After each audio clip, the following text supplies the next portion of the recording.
Philosophical sympathy is the term I use for understanding someone else's view. Apparently, this is too hard of a concept for most people. Just because you don't agree with someone, it doesn't mean that you can't understand their view. Understanding someone's view is not the same as agree to disagree. Understanding someone's view is what is necessary to even begin talking to someone, especially if you're trying to change their mind. The importance of having philosophical sympathy is that people have basis and fundamentals of their beliefs. Without philosophical sympathy, you won't even understand how to tackle their arguments. What will end up happening is you two will be going on and on in two completely different conversations. Here's a very simplistic example of when without philosophical sympathy, you actually cannot have a conversation. Imagine if a Christian says, "How can Muhammad be a true prophet if the Quran says Jesus is not God?" Do you see the issue with this? The Christian is not using philosophical sympathy. They're already accepting the Christian narrative that Jesus is God as their basis, and then trying to fit in the Islamic narrative in there. When it doesn't work, boom, you disproved it. Well, that's not actually how it works.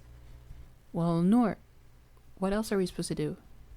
What I've been doing is temporarily adopting their view and trying to dismantle it using their own foundations and beliefs.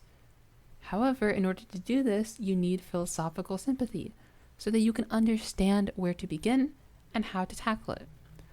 So let's go back to that example. Instead, and I'm not saying it holds any validity, this would be a better argument.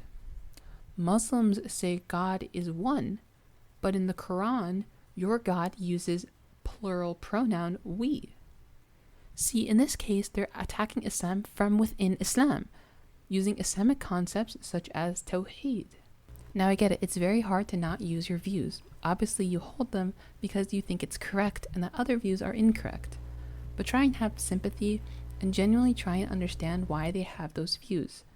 I'm sure that if your position holds more weight, it'll be apparent no matter what. Before I go, I just want to mention two important issues when having philosophical sympathy. The first is that you also need to know your own philosophy, because otherwise it's very easy to throw stones from a glass house. And the other thing to note is that it only works within the Overton window, but that's for another video. In the meantime, go put on some Quran while you wait for the next one. With that said, Assalamu alaikum. أيقنت أن الله يجبر خاطري لما بكيت ولم أجد إلا هو ناديت والمحراب يحضن أدمعي الله يا الله